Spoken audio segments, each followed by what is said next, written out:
Pastinya baik-baik dan sehat-sehat ya. Perkenalkan nama saya selaku sebagai host Ida Hamdwi Wardana.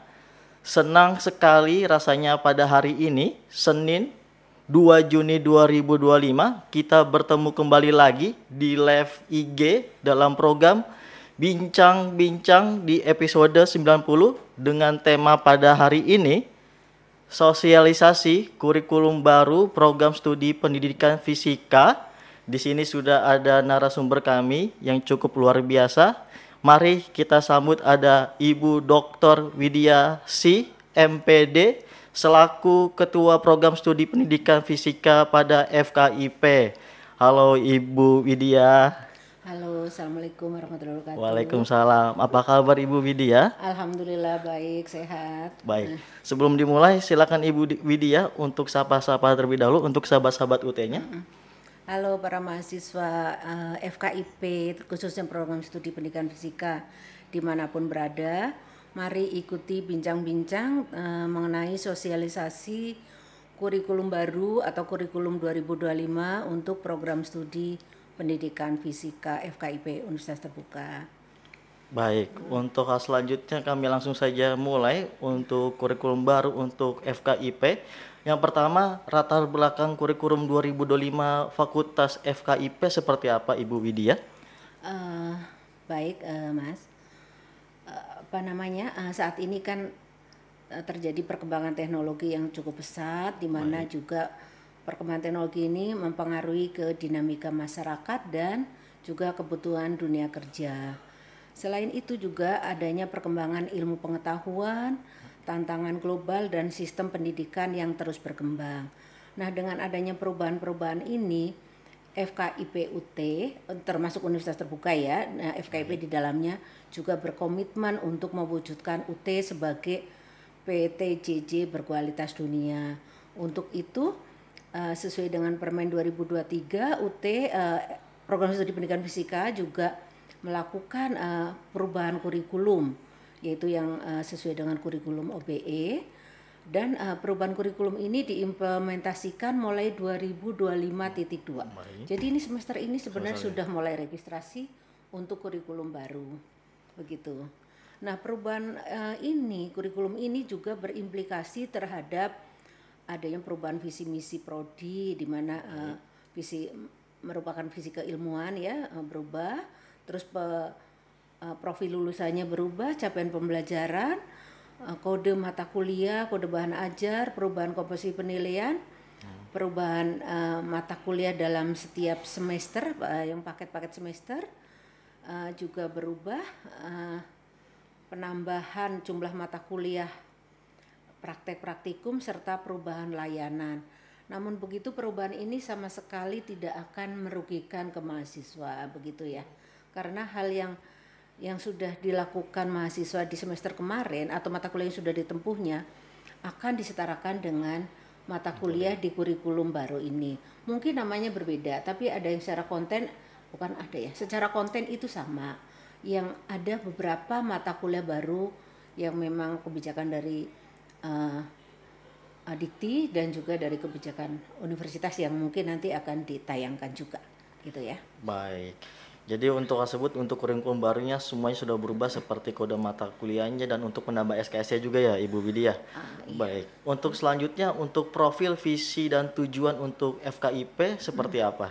Nah, profilnya ini kan sekarang yang nggak beda jauh ya, cuma lebih ditegaskan, yaitu menjadi pendidik fisika, asisten peneliti bidang pembelajaran fisika, menjadi entrepreneur di bidang pendidikan fisika. Kemudian untuk mencapai profil tersebut, Prodi Pendidikan Fisika mempunyai visi yaitu unggul dalam menghasilkan atau mengembangkan atau menyelenggarakan bidang pendidikan fisika yang berkualitas dan berdaya saing global yang mampu menggunakan teknologi pembelajaran jarak jauh. Nah, dari visi tersebut tujuannya adalah menghasilkan pendidik fisika pemula berkualitas dan berdaya saing global, menghasilkan peneliti pemula yang mampu memecahkan permasalahan pembelajaran fisika, dan menghasilkan edutechnopreneur yang mampu mengembangkan produk-produk akademik atau media pembelajaran inovatif berbasis TIK. Nah, itu tadi adalah visi dari profil, visi dan tujuan. Kemudian yang selanjutnya nanti mungkin kita bahas perbandingan kurikulum lamanya dan kurikulum barunya. Baik.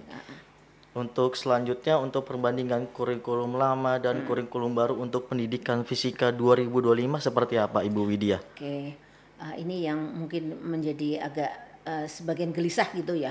Benar. Kok berubah gitu ya kurikulumnya, nanti mata kuliah yang ditempuhnya bagaimana gitu kan ya. Tidak usah khawatir. Kalau yang kurikulum lama itu dulu 145, yang kurikulum baru sekarang itu 144 sampai 146. Nah, yang 144 itu untuk mahasiswa in service yang sudah mahasiswa yang sudah guru. Kemudian mahasiswa pre-service, mahasiswa yang belum guru 146 SKS. Jadi bedanya 2 SKS. Nah, tapi ada dua beda mata kuliah lah, dua mata kuliah bedanya. Yang untuk in service dan pre-service.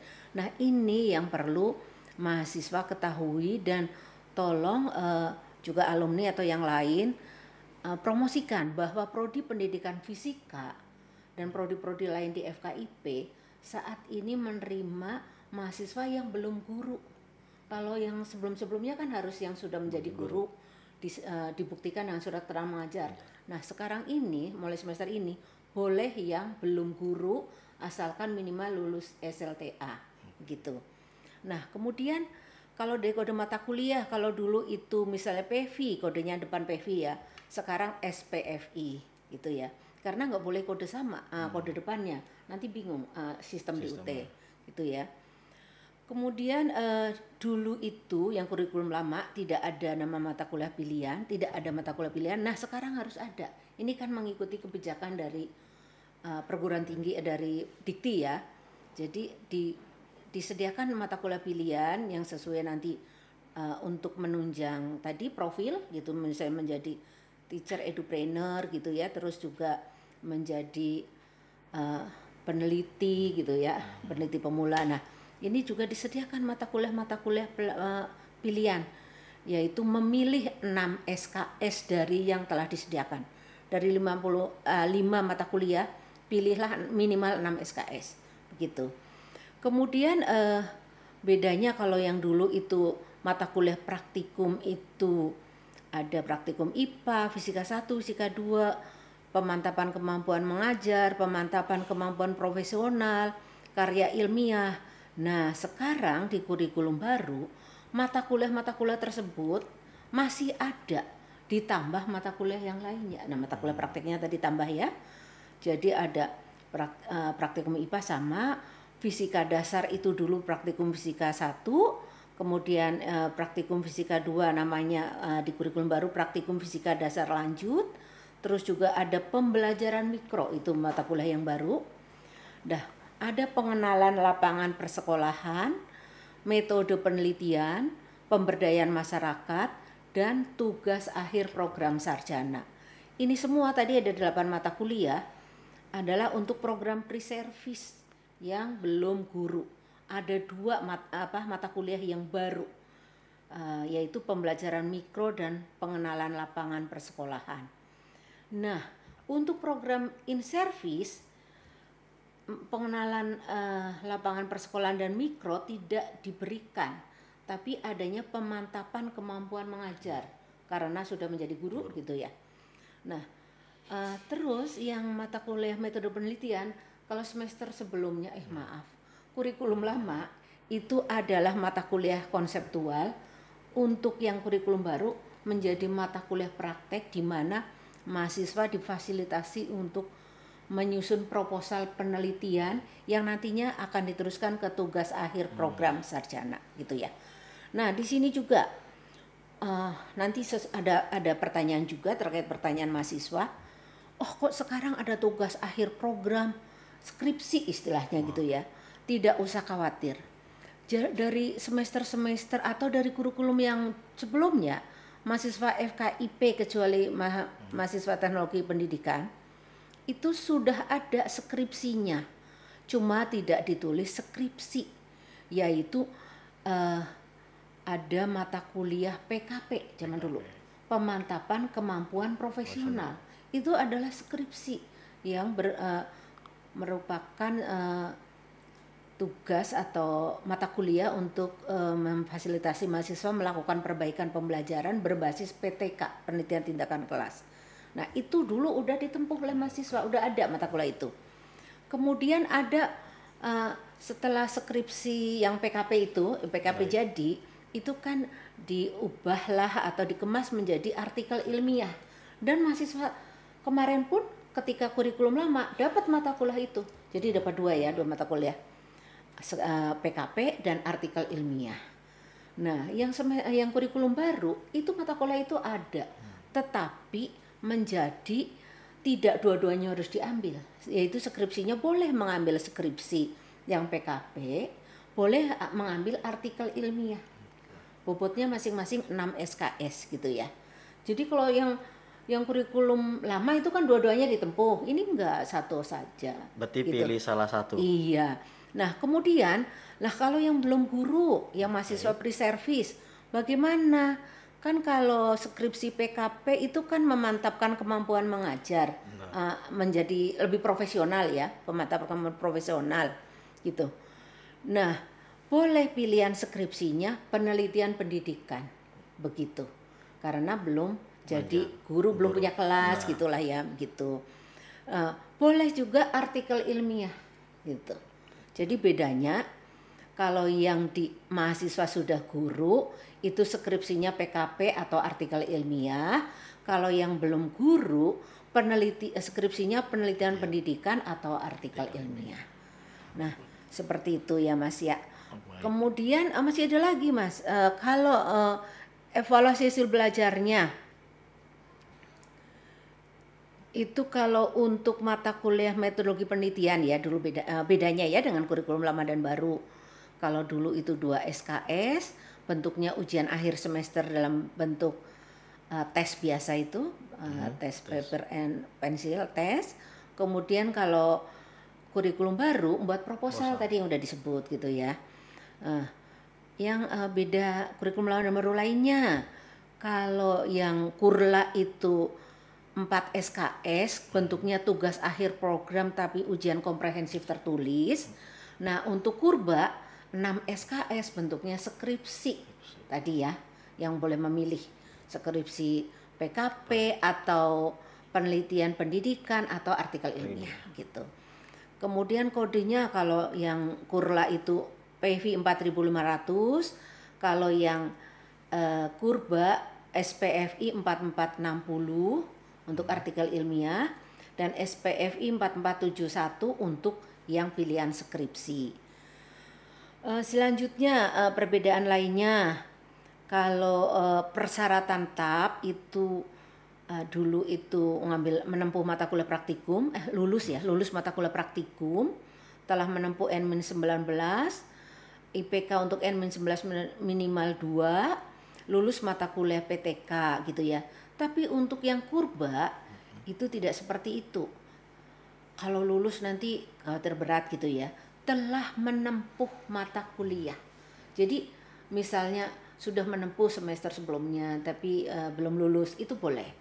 Ya, telah menempuh mata kuliahnya apa saja, yaitu ada praktikum IPA, fisika dasar lanjut, PTK, pemantapan kemampuan mengajar, pembelajaran mikro, PLP atau pengenalan lapangan persekolahan, telah menempuh N-35 SKS dan IPK untuk N-35 SKS minimal 2. Nah, kalau untuk 2021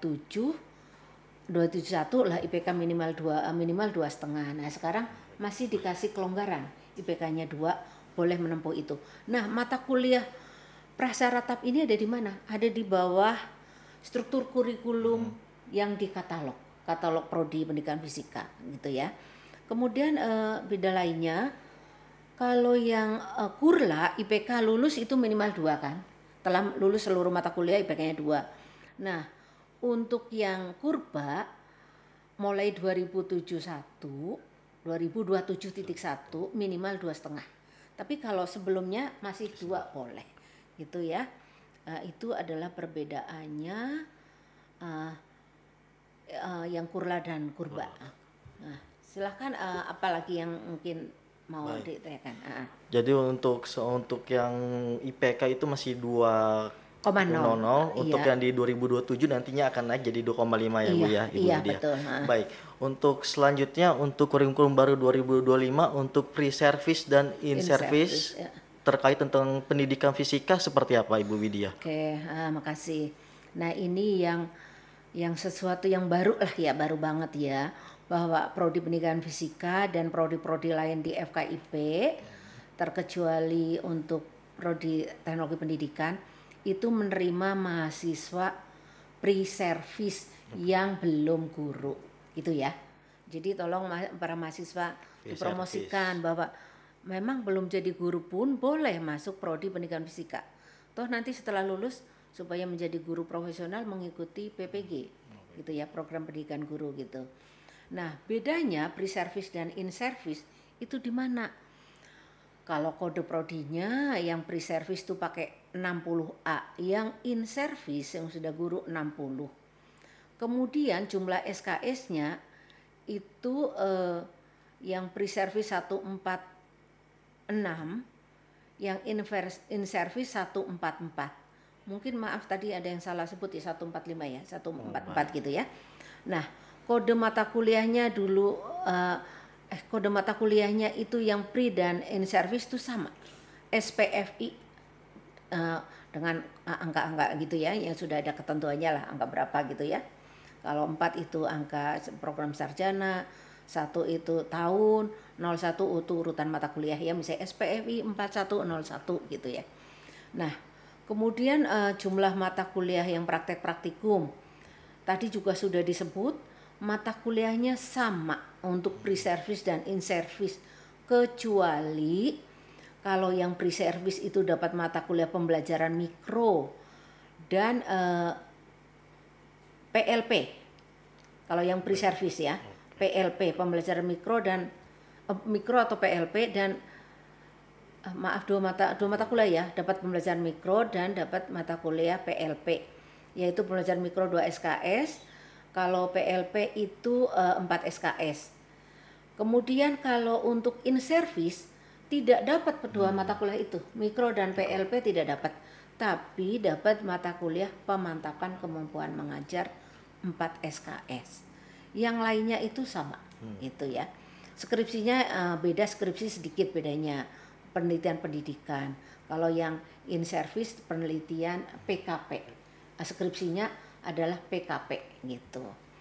Nah, kemudian beda lainnya SKS-nya pre-service dan in-service, bobot SKS sama 6 SKS. Bentuk tugas akhir programnya tadi udah bolak-balik disinggung. Untuk pre-service skripsinya adalah penelitian pendidikan dan atau artikel ilmiah, boleh memilih. Kalau in service itu skripsinya PKP atau artikel ilmiah.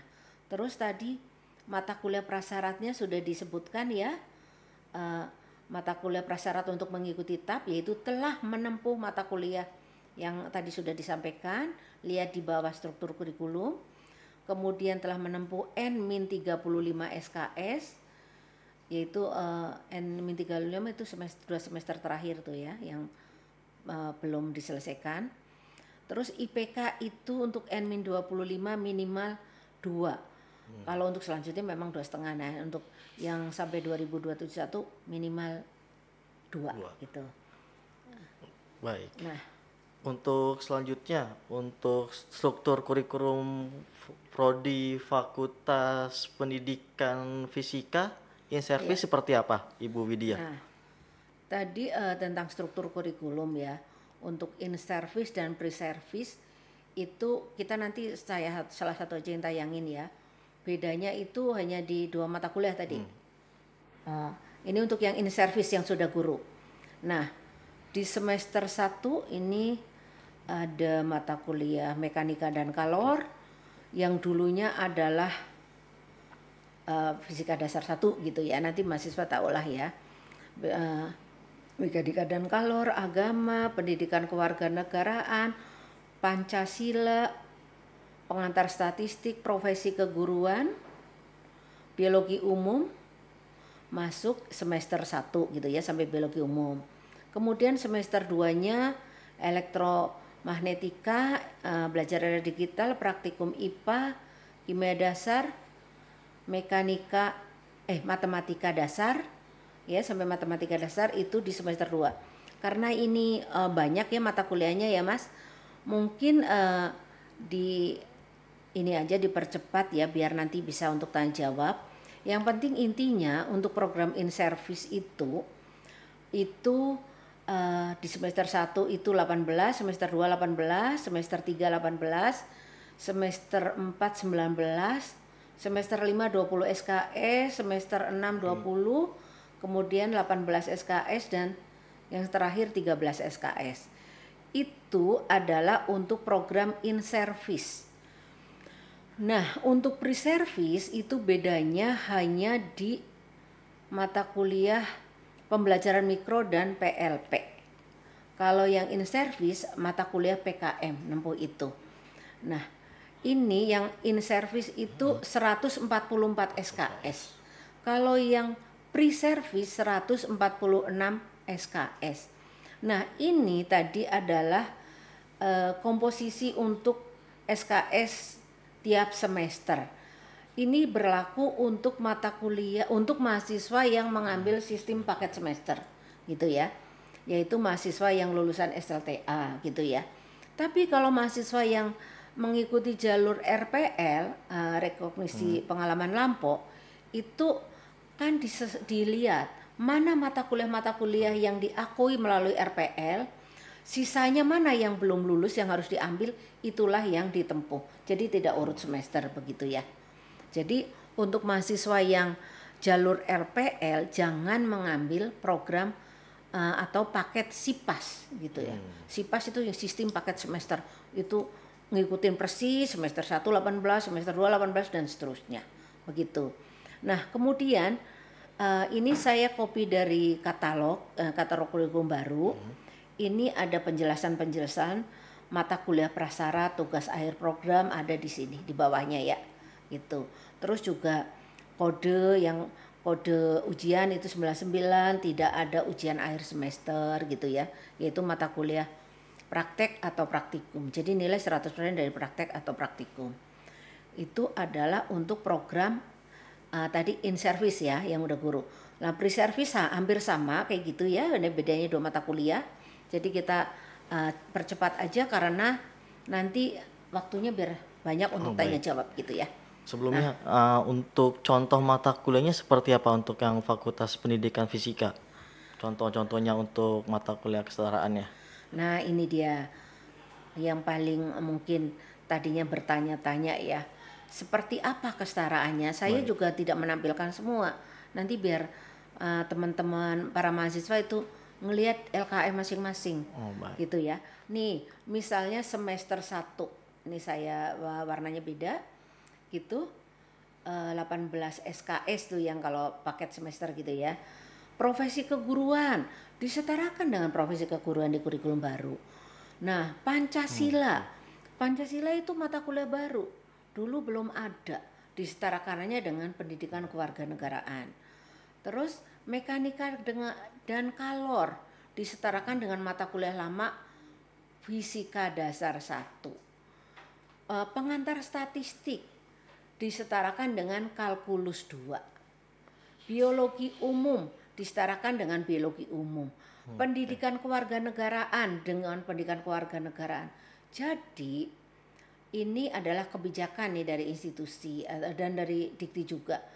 Ada muncul mata kuliah baru yaitu tadi mata kuliah Pancasila. Padahal zaman dulu hanya ngambilnya pendidikan kewarganegaraan. Makanya mata kuliah pendidikan kewarganegaraan di kurikulum lama untuk menyetarakan 2 mata kuliah biar mahasiswa tidak dirugikan gitu ya. Terus pendidikan agama ya dengan agama gitu. Itu adalah contoh kesetaraannya.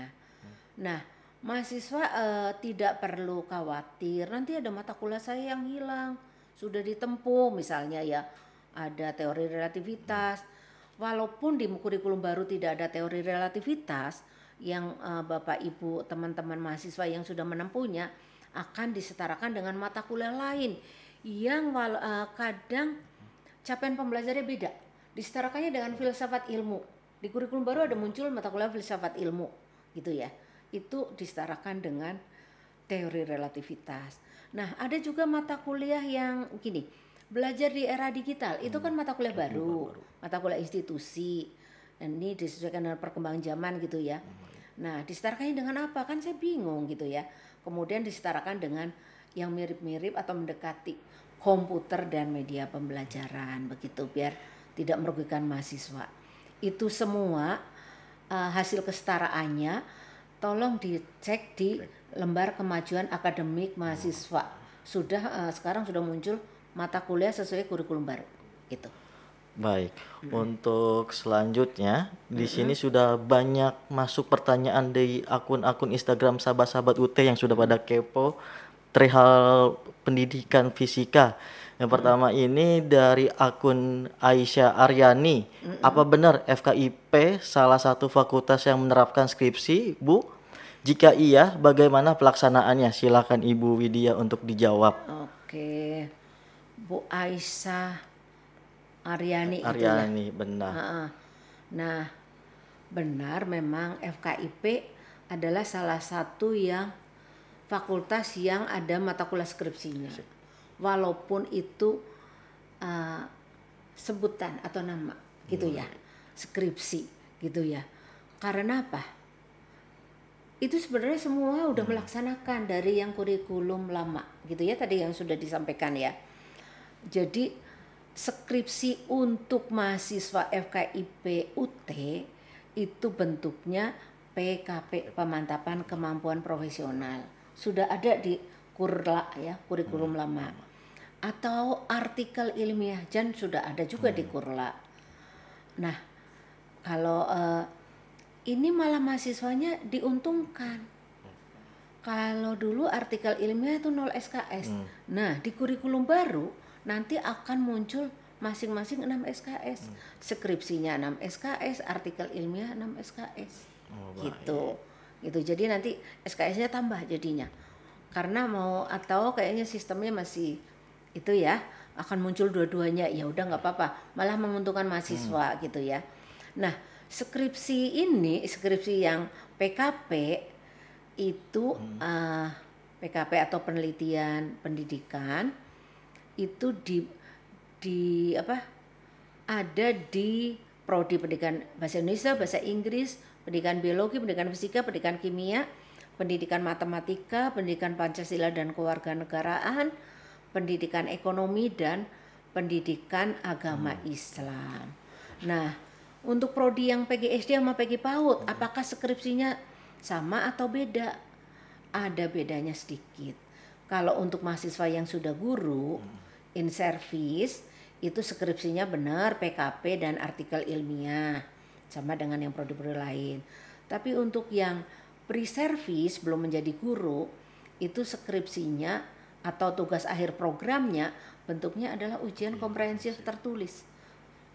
Sama seperti yang Kurla yang lama, kan ada ujian komprehensif tertulis gitu ya, atau tugas akhir program kayak gitu. Nah, tapi boleh memilih yang untuk pre-service, mau milih UKT atau mau milih artikel ilmiah gitu ya. Nah, untuk teknologi pendidikan itu untuk yang in service itu tugas akhir program sama dengan kayak UKT, ujian komprehensif tertulis gitu ya. Terus untuk yang mahasiswa pre-service itu untuk teknologi pendidikan itu ada proyek, skripsinya itu proyek atau artikel ilmiah, begitu ya. Gitu. Kita mungkin lanjut. Tadi apa? Pertanyaan berikutnya. Baik. Untuk mekanisme untuk pertanyaan selanjutnya dari akun Xavier Rahem.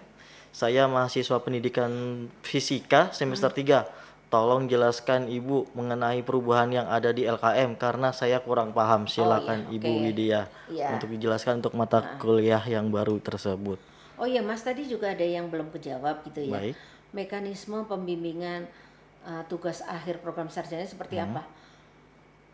Karena ini adalah mata kuliah yang sama dengan semester yang lama, kurikulum lama, adalah pembimbingannya itu untuk prodi pendidikan fisika itu sama masih dengan kurikulum lama, yaitu bentuknya pembimbingan secara online atau praton melalui asinkronus di e-learning 8 sesi dan sinkronus to web 4 kali gitu ya, baik untuk skripsi maupun untuk artikel ilmiah. Oh, baik. Gitu. Nah, kemudian tadi yang udah semester 3 ya.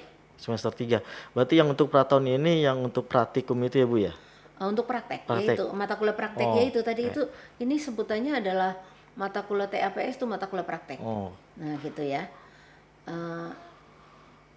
Itu melalui e-learning learning. secara asinkronus dan to web sebanyak baik. 4 kali sinkronusnya gitu ya. Baik. Kemudian tadi ada yang pertanyaan berikutnya. Tanya berikutnya yang tolong jelaskan mengenai perubahan LKM-nya karena kurang paham dari Oh, saya Safira. semester 3 gitu ya. Baik, benar. Yang saya mahasiswa pendidikan fisika semester 3, tolong jelaskan Ibu mengenai perubahan yang ada di LKM. Oke. Nah, kalau semester 3 itu berarti kan ini sekarang semester 3 ya. Baik. Berarti sebentar lagi mau semester 4 ya gitu ya. Begitu setelah ujian pengumuman nilai berarti berada semester 4. Berarti yang bertanya itu adalah mata kuliah mungkin mata kuliah. Mahasiswa paket SIPAS. Sistem paket semester kali ya gitu ya. Benar. Nah, kalau mahasiswa sistem paket semester besok berada di semester 4 yaitu mengambil mata kuliah sesuai dengan LKM yang baru, yaitu kewirausahaan di era digital, pengembangan kurikulum dan pembelajaran, termodinamika, fisika matematika, evaluasi pembelajaran fisika, dan praktikum fisika dasar lanjut. Nah, mata kuliah ini kan disetarakan dengan mata kuliah pada kurla. Nah, kewirausahaan di era digital disetarakan dengan tugas akhir program. Yaitu di mana mata kuliah ini yang tugas akhir program sebelumnya itu semester 8. Berarti kan mahasiswa belum ngambil. Belum. Berarti mahasiswa harus menempuh mata kuliah kewirausahaan digital gitu.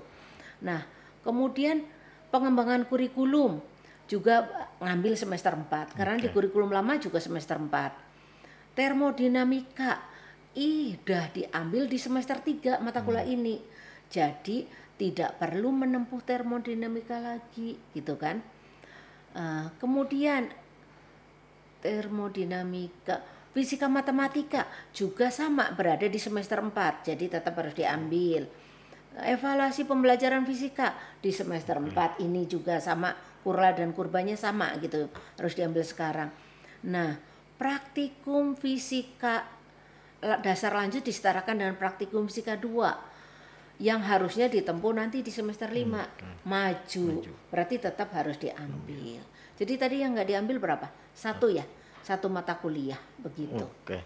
Berarti untuk yang dipaketkan berarti sudah aman ya Bu ya Iya, dipaketkan. sudah aman, iya. Kalau misalnya nanti kan tadi ada yang belum diambil gitu ya. Itu boleh mengambil mata kuliah yang lama yang setelah disetarakan itu misalnya yang belum ditempuhnya. Tapi tadi kan sudah aman lah. Kecuali termodinamika itu sudah tidak perlu karena sudah ditempuh di semester sebelumnya begitu. Baik.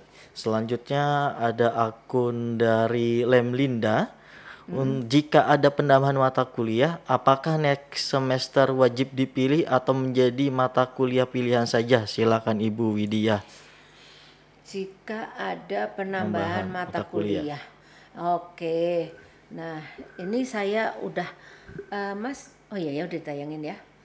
Ini penambahan mata kuliahnya yang saya centang yaitu Pancasila, belajar di era digital, filsafat ilmu, kewirausahaan di era digital, kemudian mata kuliah pilihan yang 5 mata kuliah tapi hanya memilih minimal 6 SKS. Itu aja. Oh, baik. Jadi cuma sedikit ya penambahan mata kuliahnya. 1, 2, 3, 4, 5, 6 lah. Anggap itu yang mata kuliah pilihan 2 ya. Hanya 6 mata Oh, kuliah. baik. Heeh. Berarti mata kuliah tersebut bebas dipilih ya, Bu ya? Atau Gini, Pancasila tadi kan sudah baik. otomatis Oh, disetarakan dengan pendidikan kewarganegaraan. Udah mahasiswa nggak rugi lah kalau sudah lulus dulu pendidikan kewarganegaraan. Kemudian belajar di era digital sudah disetarakan dengan mata kuliah komputer dan media pembelajaran. Jadi kan kalau dulu udah menempuh komputer media pembelajaran udah aman mata kuliah baru ini gitu. Kemudian filsafat ilmu. Kalau dulu sudah menempuh teori relativitas, gampang lah sudah disetarakan atau untuk menyetarakan filsafat ilmu gitu. Kecuali kalau belum menempuh, tetap harus menempuh filsafat ilmu gitu ya. Kemudian kewirausahaan di era digital, karena nggak ada mata kuliah lain ya yang mirip-mirip begini. menjurus ya, Bu ya? Iya, jadi disetarakan dengan tugas akhir program, yaitu mata kuliah ini ada di yang tugas akhir program itu yang bentuknya ujian komprehensif tertulis. Ada di semester 8. Mungkin teman-teman mahasiswa kalau yang belum sampai semester 8 belum lulus mata kuliah ini gitu ya. Gitu. Berarti nanti harus menempuh mata kuliah yang apa tadi? Kewirausahaan di era digital. Kan mata kuliahnya ada di semester awal-awal ini ya. Benar. Semester 4 Semester gitu. 4. Iya. Jadi ya nggak apa-apa lah. Dia kan memang belum lulus tapi yang zaman dulu gitu kan. Berarti menempuh itu. Kemudian yang mata kuliah pilihan. Lah kan dia belum pada menempuh ya. Benar. Gitu ya. Minimal 2 SKS. Mata kuliah ini disetarakan dengan mata kuliah lain. Misalnya materi kurikuler fisika SMA. Yang dipakai untuk menyetarkan mata kuliah lain SMP-nya udah pakai. Nah, yang mata kuliah materi kurikuler fisika SMA kan belum dipakai untuk menyetarakan mata kuliah pilihan. Terus gelombang belum dipakai karena yang di Kurba itu ada namanya gabungan mata kuliah gelombang dan optik. Nah, disetarakan dengan salah satu mata kuliah yaitu yang optik saja. Gelombangnya kan belum dipakai untuk menyetarakan di mata kuliah pilihan. Kan nggak ada yang dirugikan kan ini kan. Nah, masih ada diuntungkan gitu ya. Kenapa diuntungkan? Karena dulu yang 3 SKS menjadi 4 SKS gitu kan. SKS-nya jadi udah tinggi. Ada mata kuliah yang dulu belum dipakai yaitu belum dipakai untuk menyetarakan, yaitu mata kuliah pengantar fisika statistik, pengantar fisika kuantum, pengantar fisika zat padat yang masing-masing 2 SKS itu belum dipakai untuk menyetarakan. Kalau teman-teman mahasiswa fisika sudah lulus mata kuliah itu akan menjadi mata kuliah di luar kurikulum. Mata kuliah di luar kurikulum itu ada gunanya, yaitu mata kuliah tersebut untuk menyetarakan mata kuliah mahasiswa yang di dalam kurikulum, mata kuliah non inti yang belum lulus. Misalnya ada mata kuliah non inti yang fisika kuantum itu kita sebut non inti karena sebagai pengayaan itu mata kuliah sulit ya, belum lulus. Fisika kuantumnya itu 3 SKS. Bolehlah disetarakan dengan yang di luar kurikulum itu. Tadi yang 6 SKS itu ya, ada 3 mata kuliah. Maunya untuk menyetarakan itu. Nah, itu secara manual lah itu nanti menyetarakan. Ya, menyetarakan dan pembebasannya gitu ya, gitu. Baik. Selanjutnya ada akun dari Syahron _ bagaimana mekanisme kesetaraan mata kuliah Ibu? Silakan Ibu Widya untuk dijawab mekanismenya. Ya, sebenarnya belum ada. Maaf. Belum ada tertulis keterangannya ya. Baik. Kayak gitu ya. Mungkin ya.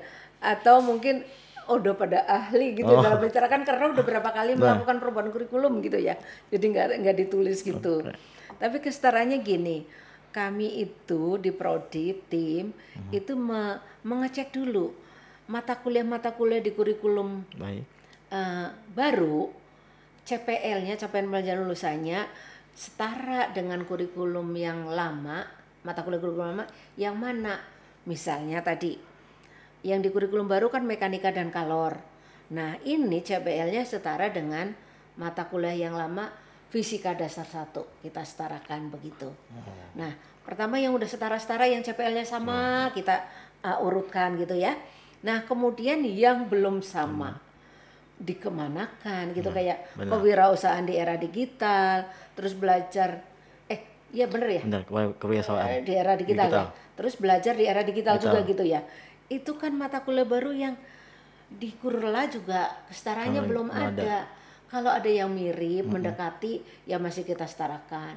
Tadi belajar di era digital dengan komputer, media pembelajaran yang memang sudah tidak ada lagi gitu ya di kurikulum kami. Terus tadi kewirausahaan di era digital udah nggak ada lagi mata kuliah lainnya. Ya udah dengan tugas akhir program TAP ya, itu tugas akhir program. Kemudian kalau yang skripsi tadi ya, skripsinya itu kan PKP atau artikel ilmiah. Nah, dulu udah ada mata kuliah PKP ya, kita tinggal ini setarakan. Terus artikel ilmiah juga dulu udah ada mata kuliah artikel ilmiah.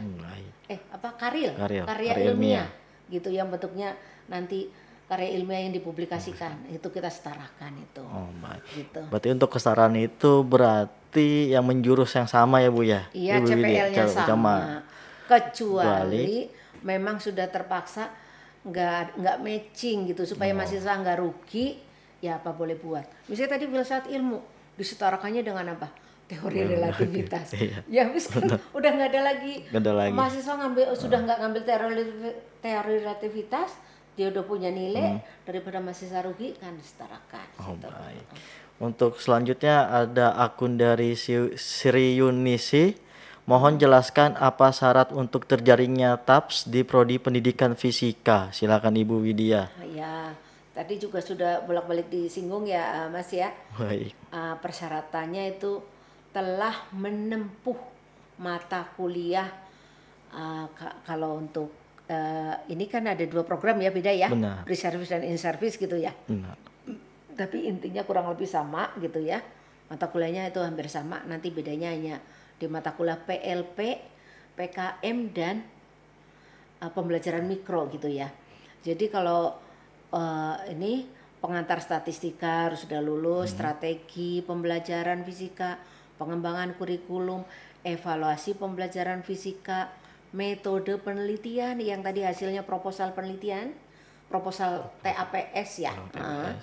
Terus harus lulus pengenalan lapangan persekolahan, lulus penelitian tindakan kelas, materi kurikuler fisika sekolah menengah. Ini adalah untuk yang mahasiswa pre-service gitu ya.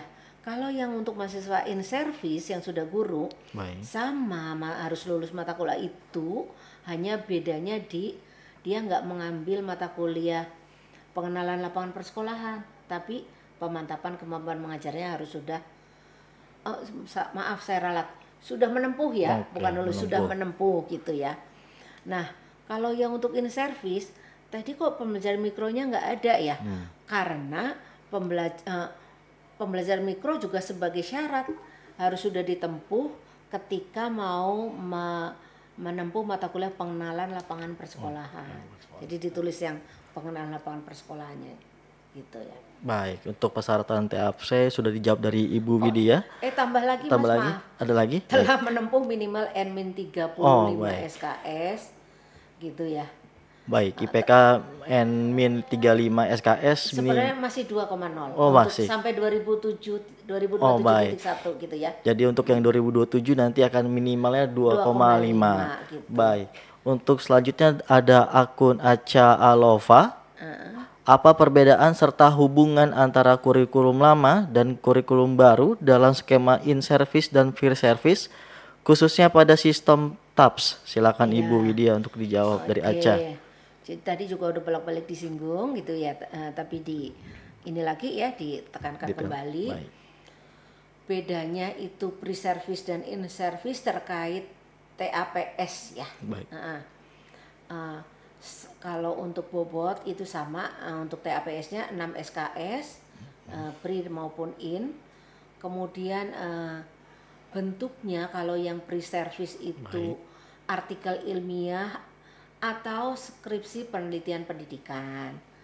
Kalau in service yang sudah guru, artikel ilmiah atau skripsi PKP gitu. Itu ya. Kemudian mata kuliah prasyaratnya telah menempuh tadi yang sudah disebutin ya. Udah nggak usah diulang ya. Itu Oke. mata kuliahnya. Untuk yang tadi sebutnya persyaratan TAP sebelumnya sudah dijawab. Untuk yang hal tersebut yang IPK N-35 ya. Baik, untuk selanjutnya ada akun dari Hanifah Yung. Jika saya menambah semester berikutnya hanya untuk memperbaiki nilai mata kuliah saya, apakah saya diwajibkan mengambil mata kuliah baru? Silakan Ibu Widya untuk dijawab dari akun Hanifah. Oh, Mbak Hanifah, silakan dicek dulu di LKAM pada kurikulum baru. Mata kuliah apa saja yang muncul yang belum lulus atau yang nilainya masih perlu diperbaiki karena D atau C gitu ya. Dirasa bisa lah kalau saya belajar lagi, saya tempuh lagi mata kuliah yang C supaya nanti jadi B atau jadi A gitu. Nah, makanya silakan dicek di kurikulum baru. Di LKAM pada kurikulum baru. Gitu. Oh, baik. Jadi untuk Hanifah untuk dicek secara berkala untuk yang nilai mata kuliah tersebut di LKM. Untuk selanjutnya dari Abdul Hamde, apakah ada sosialisasi kurikulum baru prodi pendidikan fisika melalui Zoom seperti prodi lainnya? Silakan Ibu Widya. Pak Abdul itu sudah di prodi pendidikan fisika, semua prodi FKIP termasuk ya, semua prodi FKIP itu sudah melakukan sosialisasi, yaitu pada 28 Mei 2025 serentak. Itu hanya breakout room gitu ya kemarin. Jadi didahului oleh Bu Dekan, kemudian secara spesifik dilanjutkan oleh Kaprodi ketika sudah breakout room ke masing-masing ruang prodi fisika, kimia, biologi dan seterusnya. Kemudian kalau misalnya kemarin ketinggalan karena lagi kerja ya, karena itu jam 10-an gitu ya, 10 pagi kan mungkin lagi kerja ya, boleh lihat bukletnya itu https //slut.ac.id/pevis_kurba. Oh, baik. Jadi untuk Bapak Abdul, apabila ketinggalan Zoom prodi Fakultas Pendidikan Fisika bisa dilihat di https://sl.ut.ac.id/pfis_kurba. Baik. Untuk selanjutnya ada pertanyaan lagi dari akun Giovinaili. Apakah ada batasan pengambilan mata kuliah di kurba ini, Bu? Oke. Silakan untuk Ibu Widya dijawab dari akun Giovi. Saya ini maaf ya tulisannya tadi.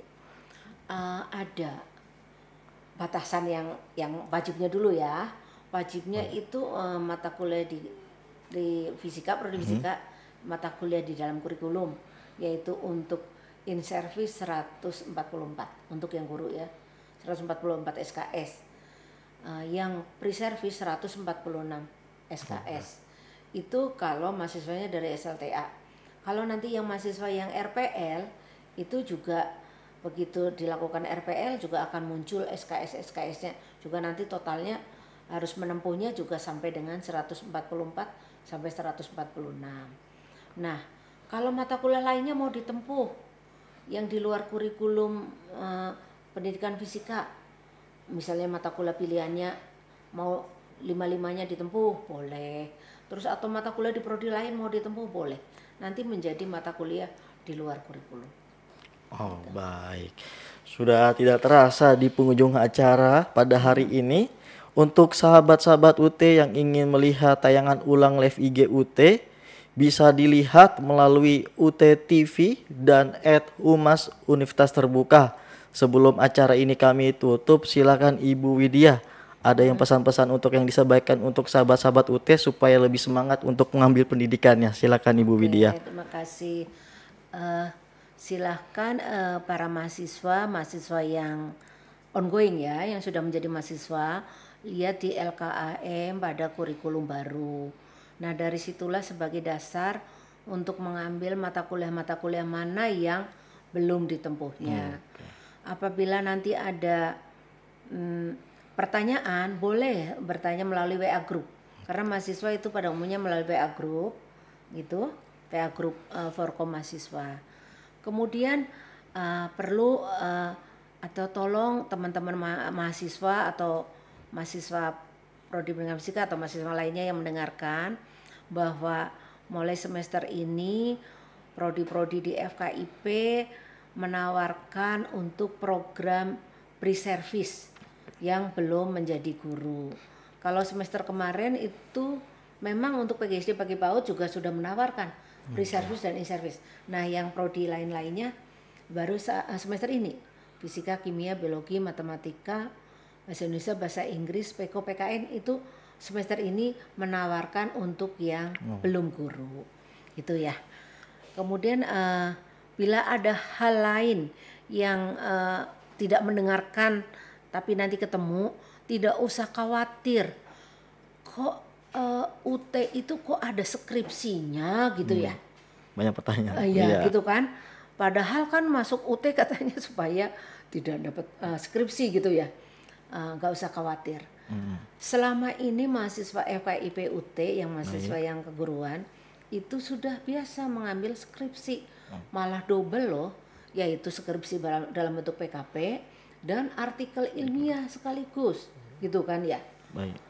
Nah, untuk sekarang malah di kurikulum baru dimudahkan milih skripsinya PKP atau artikel ilmiah. Itu saja. Sebelum acara kami tutup, di sini kami informasikan untuk sahabat-sahabat UT, pendaftaran untuk mahasiswa baru program diploma dan sarjana jalur non RPL sudah dibuka ya. Untuk pendaftarannya melalui admisi stripsia.ut.ac.id. Yang ingin menjadi guru dan sudah menjadi guru, ayo daftar di UT untuk bergabung sekarang di UT dan jadilah bagian dari generasi pembawa perubahan. Sahabat UT, sekian bincang episode 90 pada hari ini. Bertemu lagi di episode yang akan datang. Sampai jumpa sahabat UT. Wassalamualaikum warahmatullahi wabarakatuh. Sampai jumpa sahabat UT.